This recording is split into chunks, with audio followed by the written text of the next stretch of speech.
Ito mga kapraps, i-offer ko sa inyo ngayon isang napakagandang property dito sa bayan ng Pila, Laguna. Ayun, napakalinis na mga kapraps. Tabing-tabi lang po ng kalsada. Ayan, ito yung Barangay Road. Itong direksyon na ito ay pupunta po sa town proper ng Pila, Laguna. Nasa 8 minutes travel time lamang po. Nasa town proper ka na ng Pila. Tapos ang property po, ito yung boundary niya mga kapraps. Ayan. Tapos meron na kayo ditong drainage sa harapan. So bagong gawa po ang drainage nito mga kapraps. Ang sukat po ng frontage nito ay nasa 17 meters mga kapraps. So ito namang direksyon nito papunta yun sa mga iba pang barangay dito sa Pila. Yan. Tapos ito yung mga katabi ninyo ng property, may mga bahayan na rin po doon.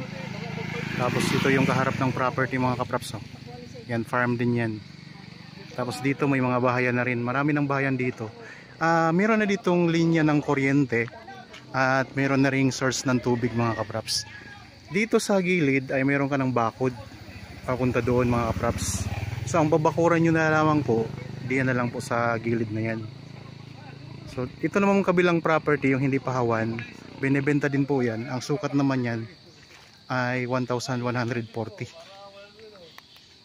Bali ang kabuwang sukat nito ay 1,182 square meters. Ito ay titulado. So tara, pasok tayo. Actually nandito na tayo sa loob ng property mga kapraps. Ang mga tanim nito ay ayan, mga lansones mga kapraps. Maraming lansones ito. Yan, bagong hawan lang din, bagong linis lang din itong property. Ang korte ng lupa ay parihaba. So rectangle ito mga kapraps. Pahaba siya.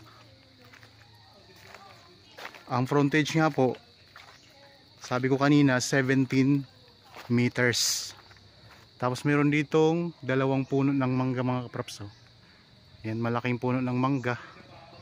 Ito yung isa pa. Yan. Tapos ang mga lansones nito napakarami, marami siya. So kung bibilangin natin 1, 2, 3, 4, 5, 6, 7, 8, 9, 10, 11, 12. So siguro mga kapraps ay nasa kulang-kulang 50 o mahigit 50 na puno ng lansones ito. Ang puno pala ng mangga dito mga kapraps ay 4 na piraso. So kasi dito mayroon ding 2 puno. Yan. Maraming tanim siya mga kapraps, at saka ang kagandahan, malinis siya. Tapos yung mga lansones ay nasa lilim siya ng puno ng mangga. Kasi need talaga ng mga lansones na nasa lilim po siya, di siya direktang sa init, nakadirekta sa init. Yan ang bakod nyo. Yan, ibakod na kayo dito mga kapraps.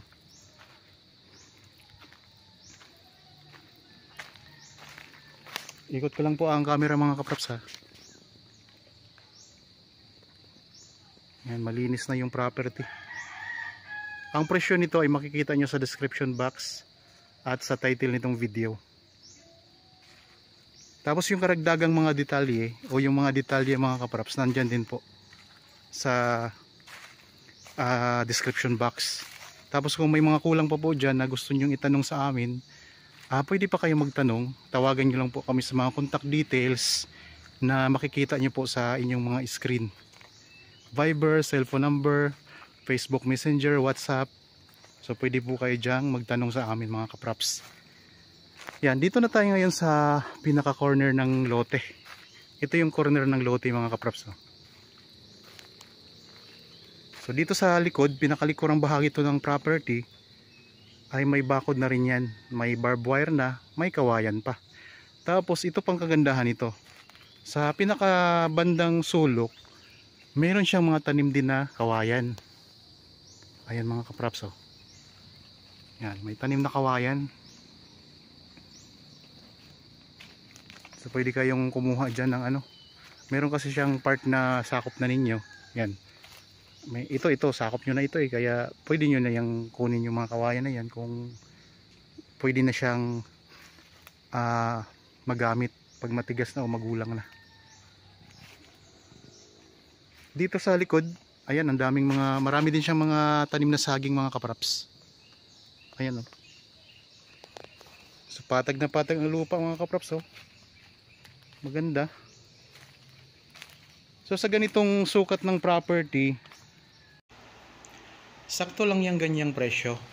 Kasi pag maliit lang yung cut ng lupa, ay mas mataas din ng konti ang presyo mga kapraps. Sa paglaki naman ng lupa, ay mas mababa ang presyo. Depende rin yun sa location at saka sa mga tanim sa loob ng property. Okay, nandito na tayo sa bandang likuran mga kapraps, ha. So nabanggit ko naman kanina na dito mayroon ng bakod sa pinakalikudan, tapos dito sa gilid sa right side ng property mayroon na rin yung bakod hanggang doon sa kalsada. Dito ka na lang po magpapabakod. Actually yung kabilang property mga kapraps, yung katabi nito ay binebenta din yan. Yun yung may sukat na 1,140 square meters. So kung sakaling gusto nyong bilhin na yung dalawa, mas maganda sa inyo na to, magkadikit. Magiging inyo ito 1,140 square meters, ito 1,180 square meters. So magkatabi lang po ito mga kapraps.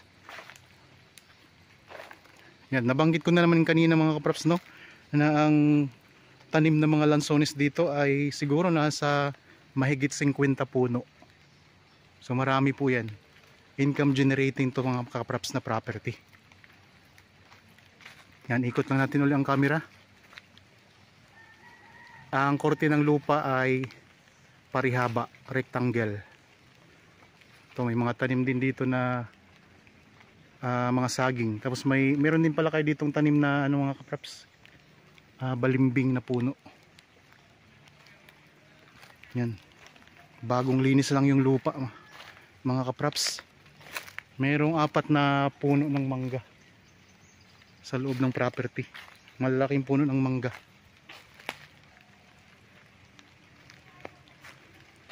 Ito, yan, 1, 2, 3, 4. 4 na puno.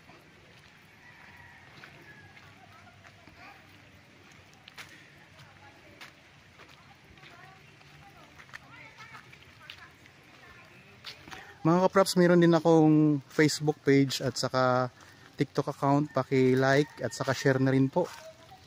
Para kung sakaling gusto nyo mapanood din ang mga nakapost doon na mga property, yan, mapapanood nyo rin po yung mga short videos ko.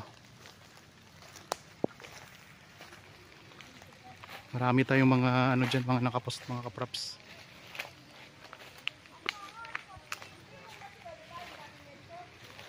Ito mayroon palang puno ng guyabano, isang guyabano na maliit pa. So ayan lang po ang kalsada mga kapraps. Mayroon ng drainage, oh. So hanggang dito po ang property, yan, boundary. Ito yung muhon. Nandito lang yung muhon, ayan, oh. Ayan ang muhon. Tapos straight po yan papunta doon. So sa pinanggalingan natin doon sa likuran. So ang ganda mga kapraps. Okay, sana nagustuhan nyo po itong property na in-offer ko sa inyo ngayon. Para po sa mga bago pa lang sa aking channel at napadaan lang dito sa aking channel, huwag nyo pong kalimutang mag-subscribe at pindutin na rin po ang notification bell para maging updated kayo sa mga bagong property na i-offer namin. Maraming salamat po, lagi tayong mag-iingat at God bless po sa ating lahat mga kapraps.